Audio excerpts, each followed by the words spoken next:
perlakuan terhadap perbedaan peran dan tingkah laku dari laki-laki maupun perempuan. Dan hal ini dibentuk secara sosial maupun budaya. Maka dari itu, gender seseorang bukan ditentukan berdasarkan jenis kelaminnya. Gender sendiri memiliki beberapa istilah seperti cisgender, transgender, dan non-biner.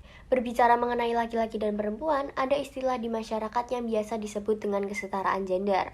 Kesetaraan gender sendiri itu merupakan suatu keadaan di mana semua orang, yaitu laki-laki dan perempuan, harus menerima perlakuan yang setara dan pemenuhan hak dan kewajiban.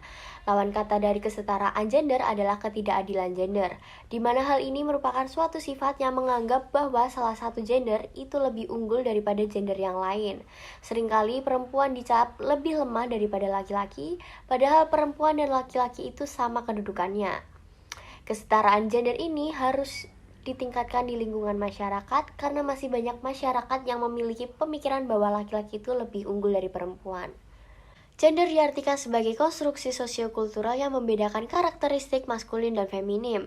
Maskulin diartikan sebagai karakteristik seksual yang bersifat kelaki-lakian, seperti gagah perkasa, kuat, rasional, jantan, bahkan bersifat kasar. Sedangkan feminim merupakan karakteristik seksual yang bersifat perempuan, seperti lemah lembut, penyabar, keibuan, dan sejenisnya. Konstruksi sifat feminim dan maskulin ini berdampak pada peran yang harus dilakukan oleh laki-laki dan perempuan. Dalam budaya patriarki ini, di mana proses sosialisasi gender dilakukan secara terus-menerus menciptakan sebuah ketidakadilan gender yang dapat dialami oleh laki-laki maupun perempuan. Ketidakadilan gender ini merupakan sistem dan struktur di mana baik laki-laki maupun perempuan menjadi korban dari sistem tersebut. Selanjutnya, bentuk ketidakadilan gender atau ketidaksetaraan gender itu bisa terlihat dari beberapa kasus pelecehan seksual atau kekerasan seksual. Nah, kekerasan seksual ini seringkali dialami oleh perempuan dibandingkan laki-laki. Nah, setelah ini saya akan menjelaskan sebuah kasus kekerasan seksual yang dilakukan oleh pelaku terhadap 13 santriwati. Nah, pesantren ini ada di Bandung. Inisial dari pelaku ini adalah HW. HW sendiri ini merupakan seorang guru pesantren di Bandung ini, dan dia ini melakukan tindak kekerasan seksual terhadap 13 santriwati yang mana sebenarnya kasus ini tuh udah dilakukan oleh HW ini dari 2016, tapi baru terungkap di 2021 kemarin. Nah, akibat dari HW ini 9 bayi itu lahir dari santriwati yang dilecehkan ini, dan dari bayi-bayi yang lahir, si HW ini nggak mau mengakui kalau bayi-bayi ini adalah bayi-bayinya, dan dia tuh ngakunya kalau bayi ini tuh yatim piatu. Dan karena dia ngaku bayinya yatim piatu, makanya dia bisa mendapatkan dana sumbangan dari masyarakat sekitar gitu. Nah, dari kasus itu tentu banyak akibat yang ditimbulkan, baik kesehatan fisik dari korban maupun psikisnya korban. Nah, korban kekerasan seksual ini banyak banget dialami oleh perempuan di Indonesia, bahkan di seluruh dunia.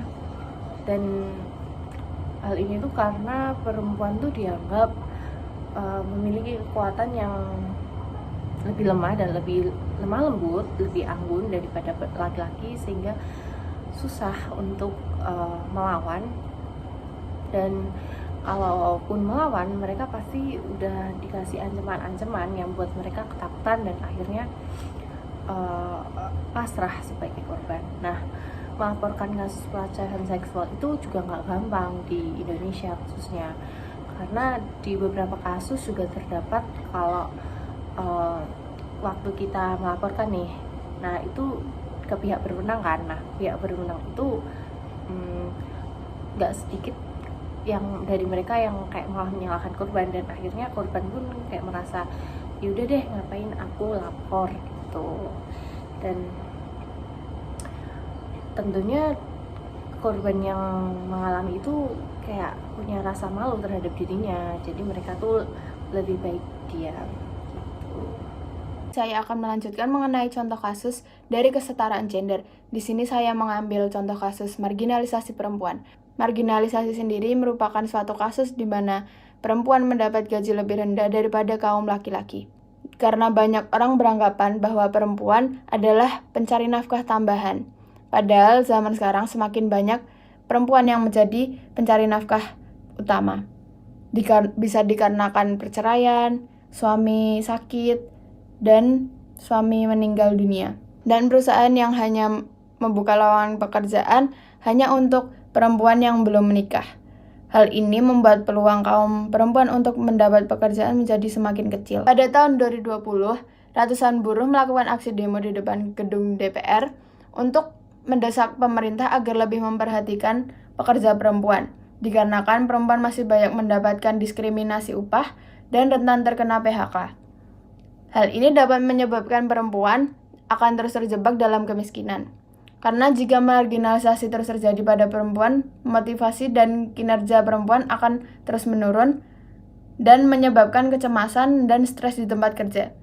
Dampaknya, jika stres karena pekerjaan tidak hanya mengganggu kejiwaan, tetapi juga berdampak pada kesehatan fisik secara menyeluruh. Seperti contohnya insomnia, sakit kepala, gangguan kepribadian, depresi, sakit perut, dan MAH.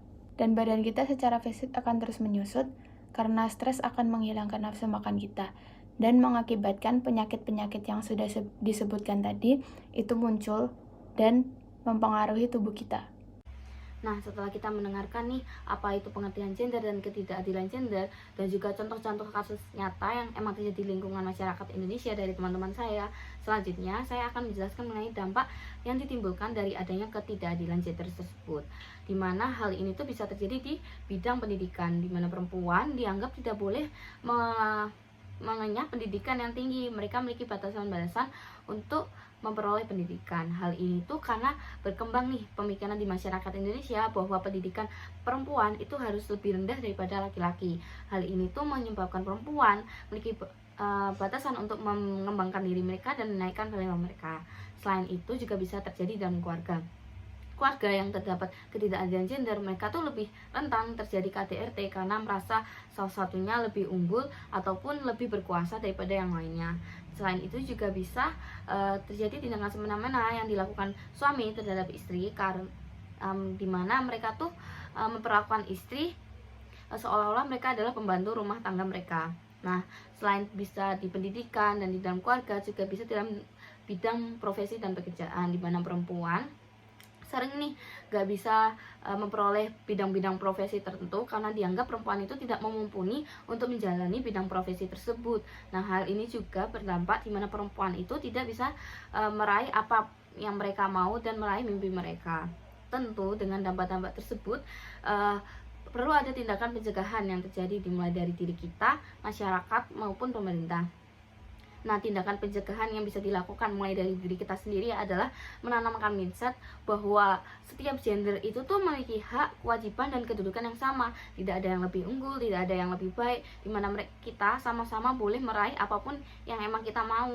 Dan di dalam masyarakat sendiri mulai menghilangkan pemikiran bahwa perempuan ini tuh dianggap lemah dan hanya bisa bekerja di dalam lingkungan rumah tangga ataupun bekerja di dalam dapur. Hal ini tuh membuat banyak perempuan tuh menjadi rendah diri dan menganggap dirinya tidak boleh meninggikan value mereka. Nah, di dalam pemerintahan sendiri mulai diadakan program pemberdayaan perempuan, di mana program ini tuh bertujuan untuk melindungi hak-hak dan kemauan perempuan sehingga tidak ada tindakan diskriminasi yang dilakukan gender lain terhadap perempuan.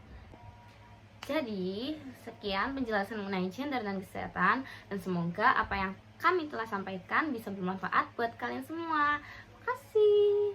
Dah.